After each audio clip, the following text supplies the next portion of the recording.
पूरा sulphonamide chapter में आप देखना कि कितना आपका देखिए सल्फोनामाइड कितने सारे हैं प्रैक्टिकली उतना लगभग नाम के बराबर एक कॉम्बिनेशन है काफी फेमस हुआ और जिसके कारण सल्फोनामाइड का एक्जिस्टेंस बना हुआ है और सबसे ज्यादा चांसेस हर तरह के एग्जाम में ड्रग इंस्पेक्टर के एग्जाम में फार्मेसी के एग्जाम में जीपीएट ड्राइवर के एग्जाम में बार-बार रिपीट क्वेश्चन से पूछेगा क्या आपकी उसका यूज है और ड्रग है आपका एनालिसिस में प्रोटोकॉल ये आपका चैप्टर के साथ इसको पढ़ाया जाता है कोर्टिमोक्साजोल ड्रग कौन सा है आपका कोर्टिमोक्साजोल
एक दूसरे को नीचा दिखाना एंटागोनिस्टिक, एक दूसरे के इफेक्ट को बढ़ाना क्या होता है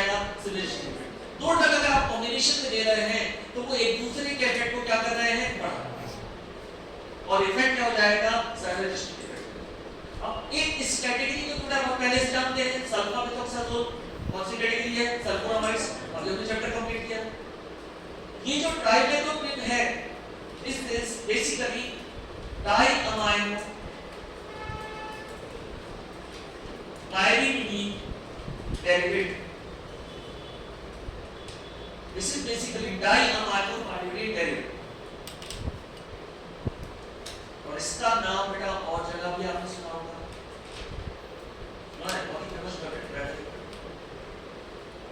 इसी को याद रखो, किसी चैप्टर में सुना होगा। This is very famous drug. Actually, this is anti-malarial drug.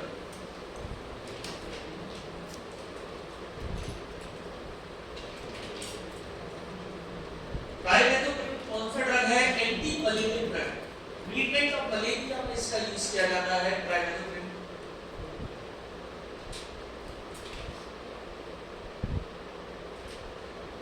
ट्राइमेथोप्रिन को सल्फामेथोक्साजोल का हमने कॉम्बिनेशन। अब यहां पर एक क्वेश्चन बनता है, ध्यान सुनना बेटा, क्वेश्चन आंसर देने की कोशिश करना। सल्फामेथोक्साजोल कौन सी कैटेगरी का है, सल्फोनामाइड्स। सल्फोनामाइड कैटेगरी में दूसरा ड्रग हमने पढ़ा है, हमने सल्फाडॉक्सिन पढ़ा, सल्फिसॉक्साजोल पढ़ा, सल्फामेथोक्साजोल पढ़ा, सल्फाडाइमेथॉक्सिन पढ़ा, इतने सारे ड्रग पढ़े, उनमें से इस कॉम्बिनेशन के लिए हमने किसको चूज किया, सल्फामेथोक्साजोल। अब क्वेश्चन ये बनता है बेटा, इसी ड्रग को क्यों चूज किया, इतने सारे ड्रग को छोड़। सबसे पहले तो एक बार बिना देखे मुझे बता दो, सल्फामेथोक्साजोल कौन सी कैटेगरी का ड्रग है, इंटरमीडिएट। कौन सा है, इंटरमीडिएट। इंटरमीडिएट एक्टिंग आपका ड्रग है सल्फामेथोक्साजोल। इतने सारे सल्फोनामाइड हैं, कॉम्बिनेशन में केवल हमने किसको चुना, सल्फामेथोक्साजोल। क्यों?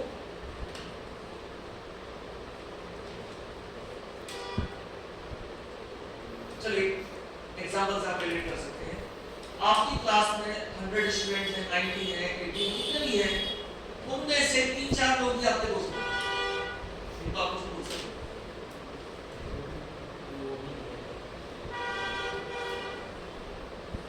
मेरे बेटे ने मुझे कुछ डेढ़ महीने पहले पूछा कि आपके कितने दोस्त हैं, बोला एक। उसे बड़ा अजीब सा लगा, मैं बता रहा था मेरे आपको 4 साल का है, उसके लिए है, और बोला मेरे एक ही गाँव में।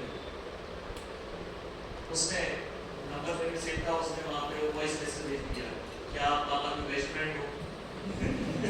उसका वहाँ से कॉल आ गया, क्या हो गया, दोस्त है, सब दोस्त रह जाते, और एक ही दोस्त है,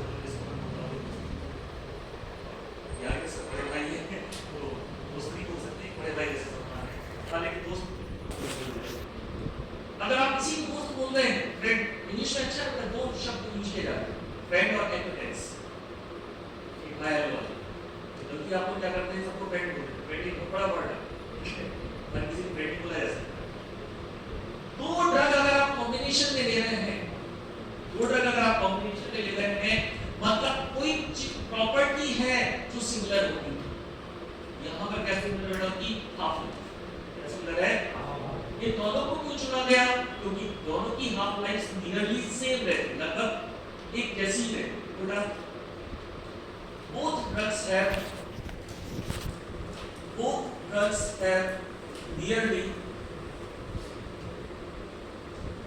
nearly same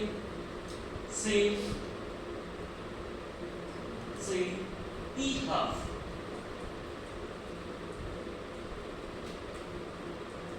लाइफ दोनों की क्या है, same. both drugs have nearly same ER मतलब क्या है, half life, इसलिए इन दोनों को चुना गया। इसको सल्फामेथोक्साजोल और ट्राइमेथोक्साजोल कॉम्बिनेशन क्या कहलाता है आपका, कोट्राइमोक्साजोल। देखो बेटा, मैकेनिज्म ऑफ एक्शन हम कोट्राइमोक्साजोल,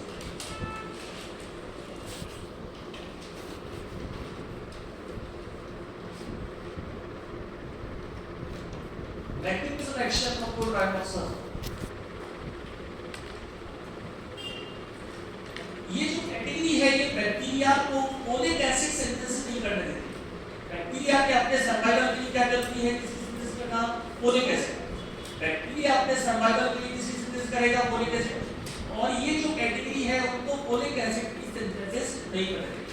अब बैक्टीरियल फोलिक एसिड सिंथेसिस कैसे होती है पहले तो देख चुके हैं, ये कंप्लीट सिंथेसिस अब देखते हैं। बैक्टीरिया के अंदर फोलिक एसिड सिंथेसिस कैसे होती है? पावा पैरा अमाइनो बेंजोइक एसिड ये इनकॉर्पोरेट होता है, जुड़ता है जैसे डाइहाइड्रोटेरिक, इससे जुड़ता है डाइहाइड्रोटेरिक से जुड़ता है, पावा पैरा अमाइनो बेंजोइक एसिड से जुड़ता है। ये बेटा सब कहां हो रहा है? बैक्टीरिया के अंदर। बैक्टीरिया के अंदर पैरा अमाइनो बेंजोइक एसिड से जुड़ा, डाइहाइड्रोटेरिक से जुड़ा, और यहां बना आपका डाइहाइड्रोटेरोइक एसिड। क्या बना? डाइहाइड्रोटेरोइक एसिड। ये सब किसके अंदर हो रहा है? बैक्टीरिया के अंदर। पावा इनकॉर्पोरेट हुआ डाइहाइड्रोटेरिक से, क्या बना वहां पे? डाइहाइड्रोटेरिक एसिड। बेटा हमारी बॉडी के अंदर भी कैटलिस्ट का काम कौन करते हैं? एंजाइम। बैक्टीरिया के अंदर भी कौन करते हैं? एंजाइम। तो बेटा ये जो सिंथेसिस करवाई है एंजाइम, एंजाइम को हमने क्या नाम दिया? डाइहाइड्रोटेरोइक सिंथेस। एंजाइम का नाम क्या है? डाइहाइड्रोटेरोइक सिंथेस। ये डाइहाइड्रोटेरोइक सिंथेस एंजाइम है। ये क्या बना रहा है वहां पे? डाइहाइड्रोटेरोइक एसिड। ये जो डाइहाइड्रोटेरोइक एसिड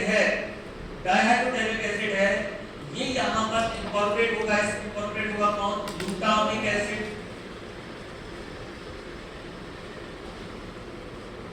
और ग्लूटामिक एसिड से इनकॉर्पोरेट होगा और यहां पर बनेगा डाइहाइड्रोफोलिक एसिड। क्या बनेगा? डाइहाइड्रोफोलिक एसिड। अब बेटा यहां पे डाइहाइड्रोफोलिक एसिड बना, यहां भी एक एंजाइम इन्वॉल्व है, dihydrofolic synthase. Dihydrofolate synthase enzyme. दो एंजाइम है यहां पर। एक एंजाइम कौन सा हो गया? Dihydropteroic synthase enzyme. दूसरा एंजाइम कौन सा हो गया? Dihydrofolate synthase enzyme. और यहां से लेके यहां तक के स्टेप ये केवल कहां देखने को मिलते हैं? केवल बैक्टीरिया में, ओनली इन माइक्रोऑर्गेनिज्म।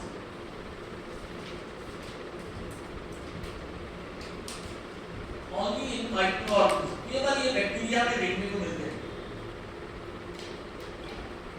इसके बाद वाले स्टेप ह्यूमन में भी होते हैं और बैक्टीरिया में भी होते हैं। डाइहाइड्रोफोलिक एसिड से बनेगा यहां पर टेट्राहाइड्रोफोलिक एसिड।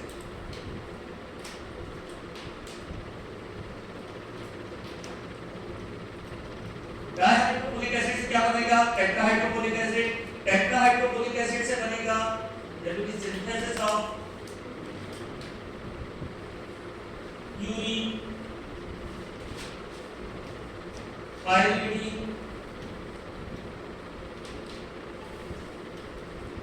अमाइनो एसिड,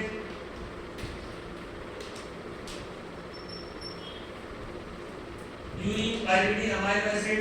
और यहां पे होगी उसके बाद डीएनए एंड आरएनए सिंथेसिस।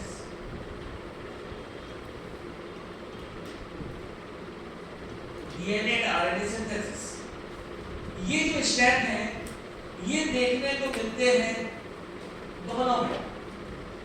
कहां पर? माइक्रो ऑर्गेनिज्म में भी, both in microorganism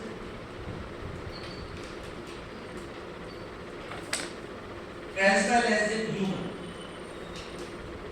माइक्रोऑर्गेनिज्म में भी और ह्यूमन में ये स्टेप देखने को मिलते हैं। कहां से कहां तक? डाइहाइड्रोफोलिक एसिड से किसकी सिंथेसिस? डीएनए और आरएनए की सिंथेसिस।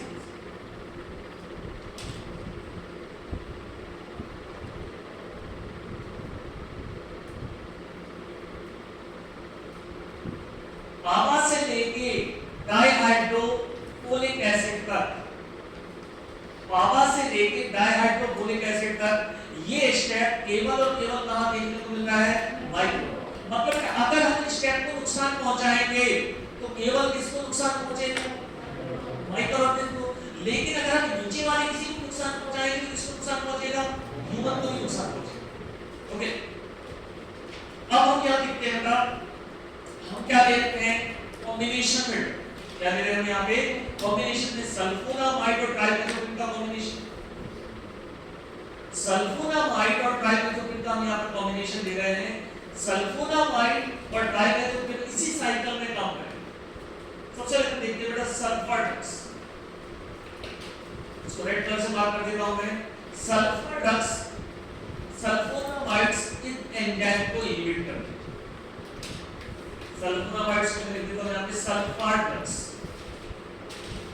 सल्फर ड्रग्स कौन से दो एंजाइम को इनहिबिट कर रहे हैं? डायहाइड्रोटेरेट सिंथेस, दूसरा dihydrofolate synthase. Dihydropteroate synthase and dihydrofolate synthase.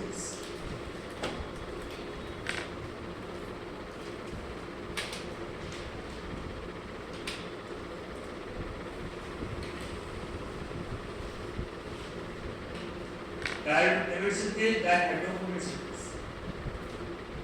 बेटा अगर ये एंजाइम इनहिबिट हो जाएगी तो क्या नहीं बन पाएगा? वहां पे क्या कम बनेगा? डायहाइड्रोफोलिक एसिड, टेट्राहाइड्रोफोलिक एसिड कम बनेगा। Synthesis of uric pyruvate amino acid, synthesis of DNA RNA synthesis क्या हो जाएगी? कम हो जाएगी। डायहाइड्रोफोलिक एसिड से टेट्राहाइड्रोफोलिक एसिड जो बनता है, यहां एंजाइम इन्वॉल्व है डायहाइड्रोफोलेट रिडक्टेज। यहां कौन सा एंजाइम इन्वॉल्व है? Dihydrofolate reductase. रिडक्शन हो रहा है, डायहाइड्रो से क्या बन रहा है? टेट्राहाइड्रो बन रहा है। क्या बन रहा है यहां पे? रिडक्शन। डायहाइड्रोफोलिक एसिड से क्या बन रहा है? Tetrahydrofolic acid. क्या बन रहा है? रिडक्शन। अब अगर आपने इन दोनों को इनहिबिट कर दिया तो ये पूरी प्रोसेस स्लो हो जाएगी, बैक्टीरिया की ग्रोथ क्या हो जाएगी? रुक जाएगी। तो बैक्टीरिया ग्रोथ रुक जाएगी, मतलब सल्फोनामाइड कौन सा इफेक्ट शो करते हैं? बैक्टीरियोस्टेटिक। सल्फोनामाइड कौन सा इफेक्ट शो करते हैं? बैक्टीरियोस्टेटिक। सल्फोनामाइड ग्रोथ को रोक देते हैं, कौन सा इफेक्ट शो करते हैं? बैक्टीरियोस्टेटिक। लेकिन बेटा हम ड्रग कौन सा पढ़ रहे हैं? कोट्रिमॉक्सोन, जिसमें सल्फोनामाइड भी है और ट्राइमेथोप्रिन भी है। अभी तो केवल हमने किसकी बात की? सल्फोनामाइड की। अब कॉम्बिनेशन में क्या है? ट्राइमेथोप्रिन। अब ध्यान से देखो बेटा, ट्राइमेथोप्रिन यहां पर काम करता है। ट्राइमेथोप्रिन है आपका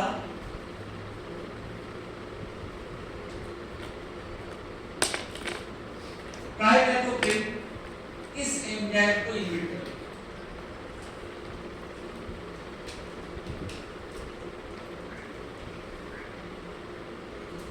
ट्राइमेथोप्रिन कौन से एंजाइम को इनहिबिट कर रहा है? Dihydrofolate reductase. इसको इनहिबिट कर रहा है, डायहाइड्रोफोलेट रिडक्टेज एंजाइम को इनहिबिट कर रहा है।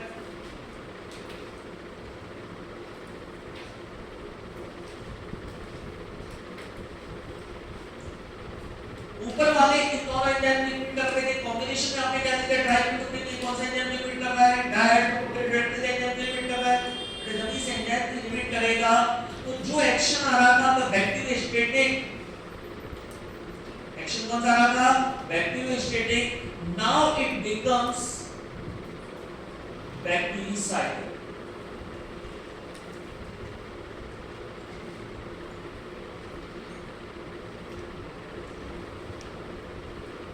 एक्शन क्या हो जाएगा आपका? बैक्टीरिसाइड। अभी थोड़ी देर पहले हम साइनर्जिस्टिक इफेक्ट की बात कर रहे हैं। सिनर्जिस्टिक इफेक्ट का मतलब क्या हो रहा है? कॉम्बिनेशन में आपने लिया तो जो इफेक्ट आ रहा था bacteriostatic, now it becomes bactericide. Now friends को बैक्टीरिसाइड क्लियर होगा? लास्ट से दोस्तों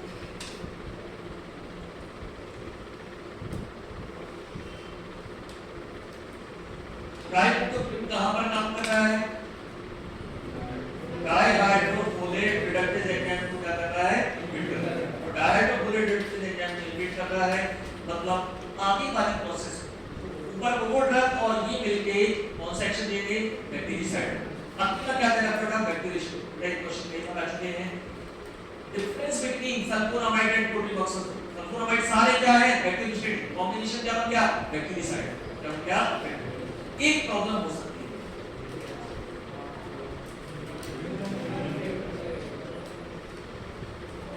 ट्राइमेथोप्रिन किसको अफेक्ट कर सकता है? ह्यूमन को अफेक्ट कर सकता है। ट्राइमेथोप्रिन किसको अफेक्ट कर सकता है? ह्यूमन को अफेक्ट कर सकता है। लेकिन अच्छी खबर है हमारे लिए। अच्छी खबर ये है कि ह्यूमन डायहेड्रोफोलेट रिडक्टेज के लिए ट्राइमेथोप्रिन की एफिनिटी बहुत कम है। इसके लिए जाता है बैक्टीरियल एंजाइम के लिए जाता है, मतलब ह्यूमन को टॉक्सिसिटी शो करने के चांसेस यहाँ पर क्या है, काफी कम है। ये बड़ा इंपॉर्टेंट पॉइंट है।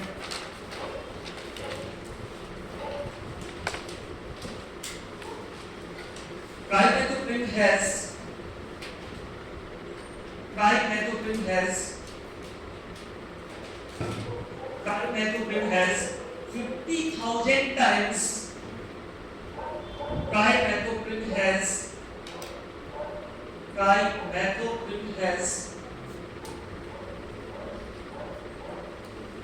50,000 times more affinity. 50,000 times more affinity for bacterial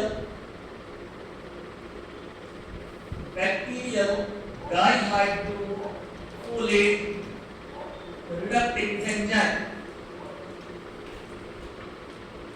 Bacterial dihydrofolate reductase enzyme.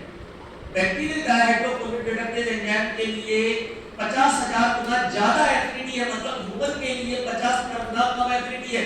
मतलब जब तक आप बहुत ज्यादा डोज नहीं ले रहे हो तब तक ये हमारे लिए टॉक्सिक नहीं है। जब बहुत लंबे समय तक यूज नहीं कर रहे हो तब तक ये हमारे लिए टॉक्सिक नहीं है। टॉक्सिक कब होने वाला है, जब आपने बहुत ज्यादा डोज दे दिया या बहुत लंबे समय तक दे दिया, तो इसकी टॉक्सिसिटी बहुत कम ही वहां पर देखने को मिलती है। अगर आप एक नॉर्मल डोज में लिमिटेड टाइम पीरियड के लिए लेते हैं, कौन सा कोटिटॉक्सिन, फायदा क्या मिला हमें, कौन सा एक्शन मिल गया हमें, बैक्टीरियासाइड। बेनिफिट क्या मिला हमें, बैक्टीरियासाइड। तो cotrimoxazole is the combination of trimethoprim sulfamethoxazole, यही कॉम्बिनेशन तो हो गया। हाफ लाइफ क्या है, सेम। इफेक्ट कौन सा है, सिनर्जी। अब कुछ इंपॉर्टेंट पॉइंट है ध्यान समझ जाना। Co-trimoxazole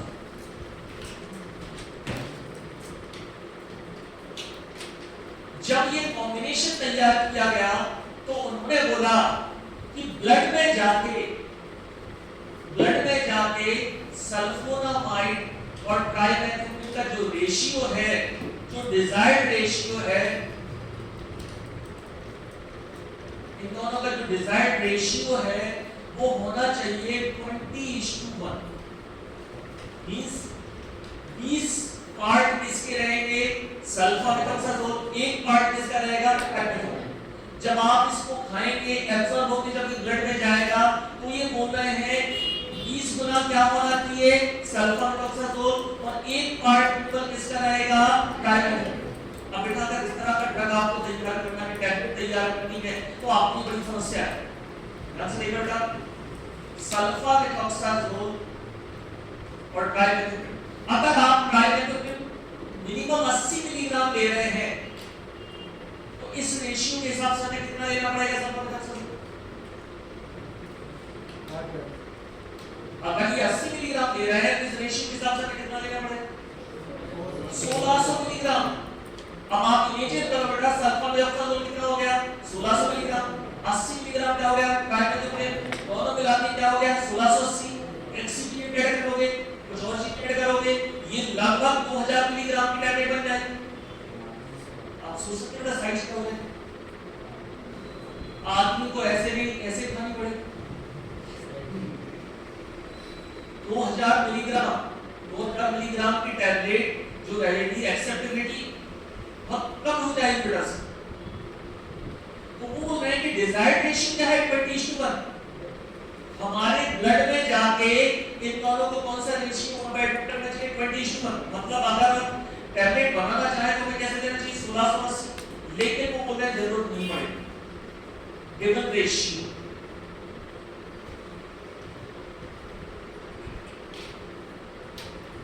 given ratio 5:1, given ratio 5:1।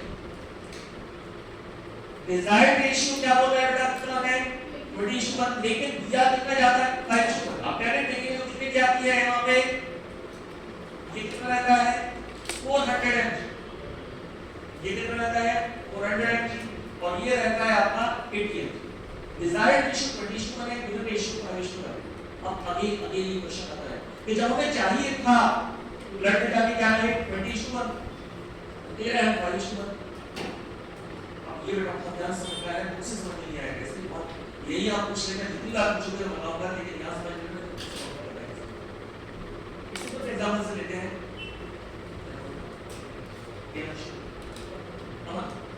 Priyanshu और अमन ने सोचा कि हम बीकॉम कंप्लीट करने के बाद जॉब करेंगे। अब प्रियांशु के दिमाग में है कि जो भी हो मैं अमन, मुझे ऐसी नौकरी करनी है कि अमन से मैं कम से कम 20 गुना ज्यादा कमाऊं। अब दोनों की जॉब लगी, ऐसा नहीं हुआ, लेकिन वहां पर जो भी जॉब लगी उनकी, अमन कमाता है 4000 रुपए और प्रियांशु कमाता है 20,000। वो चाह क्या रहा था 20 गुना ज्यादा कमाए, लेकिन एक्चुअली कितना तो ज्यादा कमा रहा है 5 गुना। लेकिन जिस दिन तनख्वाह आती है उसके अगले दिन ही अमन के 4000 में से 3000 खर्च हो जाते हैं। कितने बचे केवल 1000, जबकि प्रियांशु के 20,000 पूरे रखे हुए दिन में बिल्कुल नहीं खर्च हुए। तो एक दिन बाद ही जो रेशियो था वो कितना हो गया, रेशियो जो रेशियो बचा रहा। आप टैबलेट किस रेशियो में लेते हैं बेटा 5:1, इस रेशियो में लेते हैं 5:1। और जैसे आप लेते हैं कल एब्जॉर्ब होता है, एब्जॉर्ब जब होता है तो जो ट्राइमेथोप्रिन है this is having large volume of distribution, large volume distribution and enters many tissue quickly। बहुत तेजी से अलग अलग टिश्यू में क्या कर जाता है, ये एंटर कर जाता है। तो बेटा हमने जिस रेशियो में लिया था उस रेशियो में लिया था 400 mg और 80 mg, और जैसे ही आपने इसको लिया एब्जॉर्ब हुआ, एब्जॉर्ब होने के तुरंत बाद जैसे ये प्लाज्मा में पहुंचा तो प्लाज्मा में ये तुरंत इसने ये वाला कंसंट्रेशन अटेन कर लिया 200 mg और 10 mg। अब ध्यान दो क्या, ये 400 से कितना हो पाया 200, लेकिन ये 80 से सीधा कहां पहुंच गया 10 पे। इसका अधिकतर पार्ट यहां वहां क्या हो गया, डिस्ट्रीब्यूट हो गया, केवल कितना बचा 10। तो जो आपको चाहिए था वो रेशियो आपको यहां पर दे दिया, वो रेशियो उसने प्लाज्मा में जाके क्या कर लिया, अटेन कर लिया। किसके नेचर के कारण, ट्राइमेथोप्रिन के नेचर। जो आप रेशियो चाह रहे थे वो रेशियो आपको क्या हो गया वहां पर दे दिया। ओके ध्यान से बेटा, आपने क्या किया था 400 मिलीग्राम का सी लिया, आपने खाई टैबलेट एब्जॉर्ब हुआ, एब्जॉर्ब होने के तुरंत बाद प्लाज्मा में कितना बचा 210 लिया, तो मैं 5:1 का रेशियो तुरंत क्या अटेन कर लिया प्लाज्मा में उसका कंसंट्रेशन 20:1, और यही हमें जरूरत है। इसलिए डिजायर्ड रेशियो भले ही 20:1 रहता है, हम इसका कितना लेते हैं 5:1 लेते हैं, ये हमारे लिए आसान है। 480 मिलीग्राम ड्रग की टैबलेट बनाना हमारे लिए आसान है, लेकिन 1680 मिलीग्राम की टैबलेट बनाना हमारे लिए काफी मुश्किल है। क्लियर मुझे समझ में आया? ट्राइमेथोप्रिन का नेचर कैसा है, it is having large volume of distribution. अलग अलग टिश्यू में क्विकली क्या हो जाएगा, एंटर हो जाएगा, तो प्लाज्मा में केवल कितना बचेगा 10 मिलीग्राम। उस प्रोपोर्शन मतलब 80 से कितना बचेगा 10 मिलीग्राम, जबकि ये केवल हाफ हो पाया 400 कितना हो गया 200। तो जो रेशियो पहले 5:1 था अब वो रेशियो क्या हो गया 20:1, और वही हमारे लिए क्या था वही हो जाएगा। तो ट्राइमेथोप्रिन के नेचर के कारण जितनी तेजी से वो वहां पर डिस्ट्रीब्यूट नहीं होता उतनी तेजी से ये ट्राइमेथोप्रिन डिस्ट्रीब्यूट हो जाता है, और इसके डिस्ट्रीब्यूशन के कारण क्या होता है वहां पे जो रेशियो शुरुआत में 5:1 था वो रेशियो क्या हो गया 20:1। एमसीक्यू कैसा आया था अभी मैं आपको बताऊं, एमसीक्यू जो आया था बहुत जबरदस्त आया, तो कैसे आपने वो देखेंगे। ध्यान रखिए बेटा सल्फर डाइऑक्साइड और ट्राइमेथोप्रिन का डिजायर्ड रेशियो कितना है 20:1, गिवन रेशियो कितना है 5:1, दोनों के लिए सेम। नेक्स्ट बेटा एडवर्स इफेक्ट्स ऑफ कोर्टिसोल।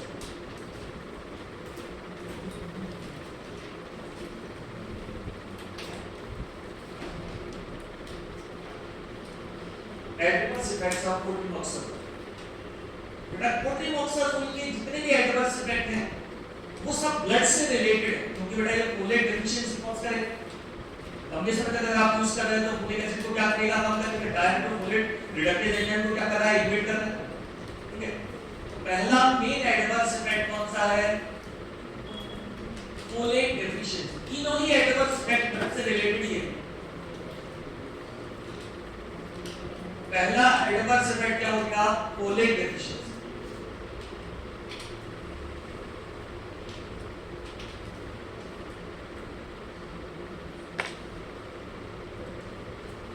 अब अगर फोलिक एसिड की कमी होती है तो ब्लड का कंपोजिशन पूरे तरीके से डिस्टर्ब हो जाता है। ब्लड को हम सभी जानते हैं, ब्लड क्या है, एक मिक्सचर। उस मिक्सचर में बहुत सारी चीजें, आरबीसी है, डब्ल्यूबीसी है, अलग-अलग टाइप के एलिमेंट है, वहां पे कैल्शियम है, पोटेशियम है, सोडियम है, फॉस्फेट है, बहुत सारे अलग-अलग एलिमेंट्स हैं। मींस ब्लड एक मिक्सचर है जहां पर कौन सा एलिमेंट कितने प्रोपोर्शन में है, कौन सा कंपोनेंट कितने प्रोपोर्शन में है, वो लगभग फिक्स रहता है कि रेंज होनी चाहिए। लेकिन अगर फोलेट डेफिशिएंसी हो जाएगी तो वो पूरा प्रोपोर्शन क्या हो जाएगा, बिगड़ जाएगा। मिक्सचर कैसा हो जाएगा, रेड मिक्सचर कैसा हो जाएगा, रेड मिक्सचर। और वही हो जाएगा आपका अगला एडवर्स इफेक्ट, इसे बोलते हैं हम ब्लड डिस्प्लेयर्स। अगला एडवर्स इफेक्ट है ब्लड डिस्प्लेयर्स। ब्रैकेट में आप लिखोगे ब्लड डिस्प्लेयर्स का मतलब क्या होता है, अ बैड मिक्सचर। ब्लड में अलग-अलग कंपोनेंट्स हैं, स्पेसिफिक कंपोजिशन में है, एलिमेंट है, चाहे आप सोडियम की बात करें, कैल्शियम की बात करें, पोटेशियम की बात करें, और अगर आप दूसरे कंपोनेंट की बात करें, आरबीसी है, डब्ल्यूबीसी है, तो उनका एक प्रॉपर कंपोजिशन है, ये इतने अमाउंट के ये होना चाहिए, उससे मिलकर मिक्सचर बना है। अब अगर फोलेट की डेफिशिएंसी होगी तो मिक्सचर क्या हो जाएगा, बिगड़ जाएगा, और उससे क्या बोला जाता है, ब्लड डिस्प्लेस। ठीक है, तीसरी प्रॉब्लम भी बेटा ब्लड से रिलेटेड है, इस बारे में आपने सुना होगा, bone marrow hypoplasia.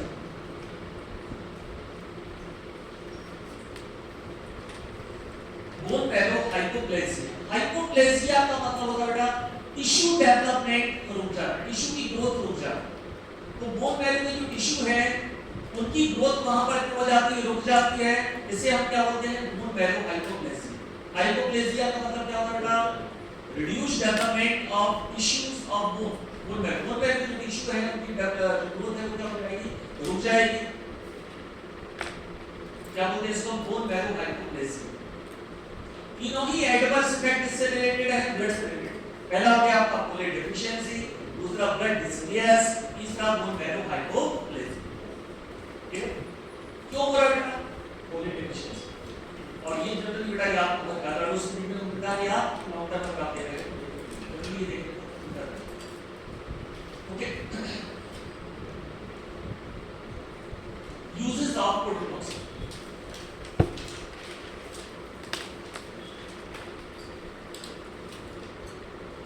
Uses of portimoxazole.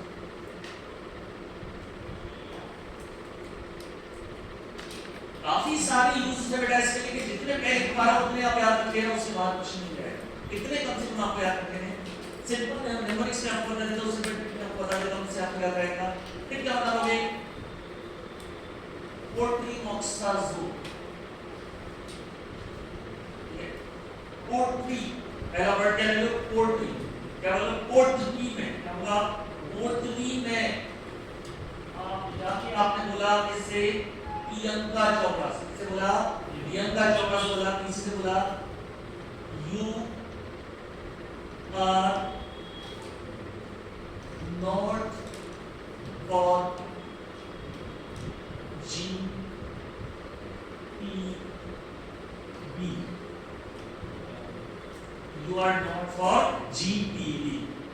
पोर्टली में जाके क्या होगा, पीसी से PC, you are not for GPB, PC you are not for जीपीबी।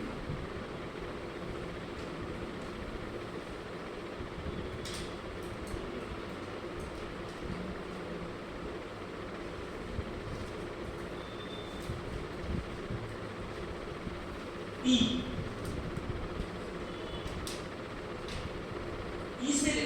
Specific मैं आपको चीजें बता रहा हूं, जहां से सीधे क्वेश्चन आएंगे, बुक में बहुत सारे दिए गए हैं, लेकिन इतने आपको याद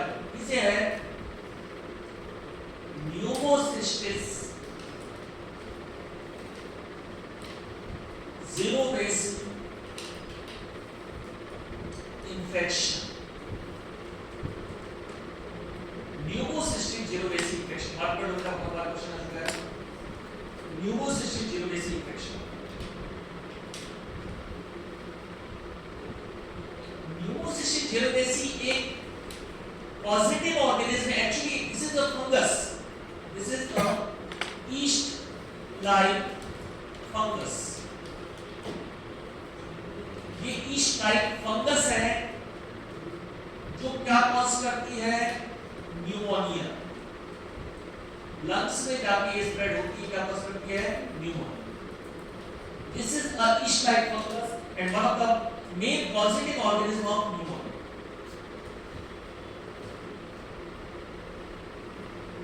अब यहां क्वेश्चन क्यों मतलब है, इतना इंपॉर्टेंट क्यों है, इसको समझना ध्यान से। फंगस सब जगह प्रेजेंट है, फंगस इज ओमनीप्रेजेंट, हर जगह फंगस प्रेजेंट है। उसके बावजूद आपको और हम लोगों को फंगल इन्फेक्शन क्यों नहीं होता?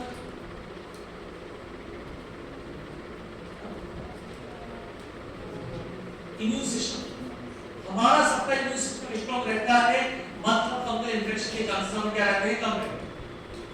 तो ये जो इन्फेक्शन रहेगा बेटा, ये जनरली उनमें होगा जिनका इम्यून सिस्टम क्या रहेगा, कमजोर रहेगा। ये न्यूमोनिया किसमें होने की चांसेस है, जिनका इम्यून सिस्टम क्या रहेगा, कमजोर रहेगा। अब आप पूरा आंसर दे सकते हो बेटा, सबसे कॉमन एग्जांपल ऐसे पेशेंट, कौन से पेशेंट जिनका इम्यून सिस्टम कमजोर है, बच्चों का देखो बिल्डर एंड पैंट्स, सभी को बता देते।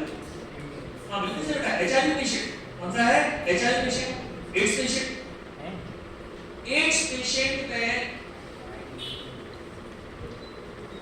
एड्स पेशेंट में ये न्यूमोनिया होने के चांसेस ज्यादा रहते हैं। न्यूमोनिया को हम क्या होते हैं, न्यूमोसिस्टिक जीरोबेसिक इन्फेक्शन।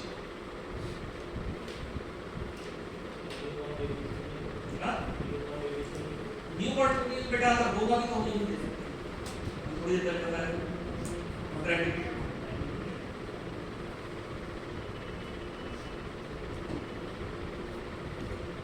न्यूमोनिया, अब बेटा एड्स पेशेंट का जितनी भी थेरेपी चलती है वो आप और हम लोगों से अलग, जो आप अपने मेडिसिन दे सकते हो उन्हें नहीं दे सकते। जो उनकी बेटा उनका अलग से मेडिसिन चलती है, स्पेशली मेंशन किए जाते हैं, जैसे आपके जो गवर्नमेंट एग्जाम रहते हैं, फार्मासिस्ट एग्जाम या डीआई एग्जाम, इनमें इस तरह के क्वेश्चन आते हैं। उनका उनकी थेरेपी, उनका ट्रीटमेंट बिल्कुल अलग तरीके से चलता है, क्योंकि उनका इम्यून सिस्टम हमारे जैसा नहीं है।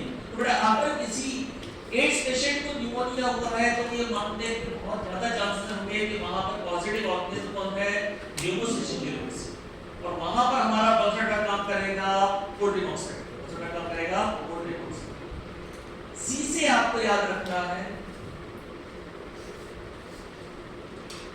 Camper, camper, Cancer, a type of sexually transmitted disease. Cancer, a type of sexually transmitted disease.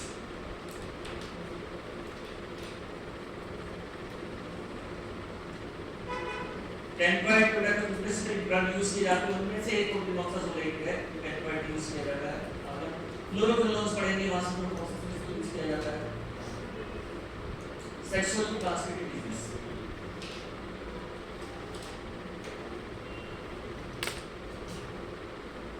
Urinary tract infection, urea. शुरुआत में यूरिया कोटिनोक्साजोल का बहुत ज्यादा यूज किया जाता था, लेकिन आज हमारे पास उससे ज्यादा सेफ ऑप्शन अवेलेबल है। आप देखेंगे, आप डॉक्टर के पास कभी जाएंगे तो हमेशा वो कोशिश करेंगे, वो क्या देते हैं, फ्लॉक्सासिन, फ्लॉक्सासिन दे देंगे, फ्लॉक्सासिन दे देंगे। वो इसके कंपैरिजन में क्या है, सेफ, वो भी कहां यूज किए जाते हैं, यूरिया। तो यूरियाई में आपके पहले कौन सी यूज किया जाता है, कोटिनोक्साजोल। अब इसको एक तरह से रिप्लेस किसने कर दिया है, फ्लॉक्सासिन से, फ्लोरोक्विनोन इसको क्या कर दिया, रिप्लेस। आज से याद आ गया होगा आरटीआई, रेस्पिरेटरी ट्रैक्ट इन्फेक्शन। और से हो जाएगा रेस्पिरेटरी ट्रैक्ट इन्फेक्शन।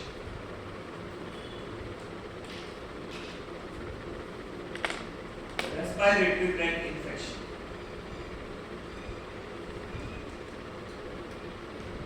नो, इससे हो जाएगा आपका नोकार्डियोसिस।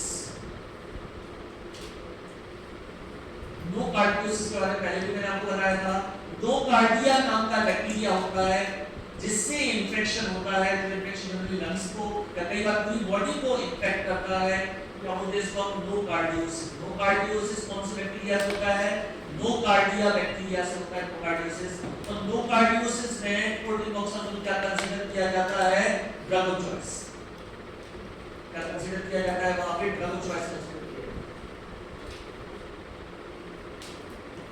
नोकार्डियोसिस में कोल्डिमोक्सामोल कंसीडर किया जाता है drug of choice.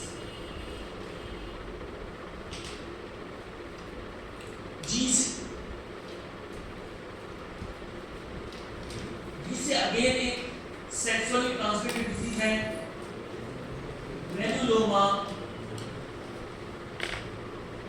Insulin.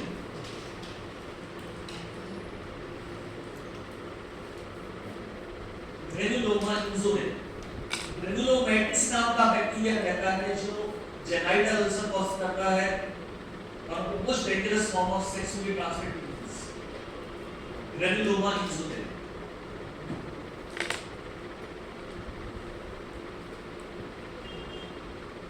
Granuloma insulin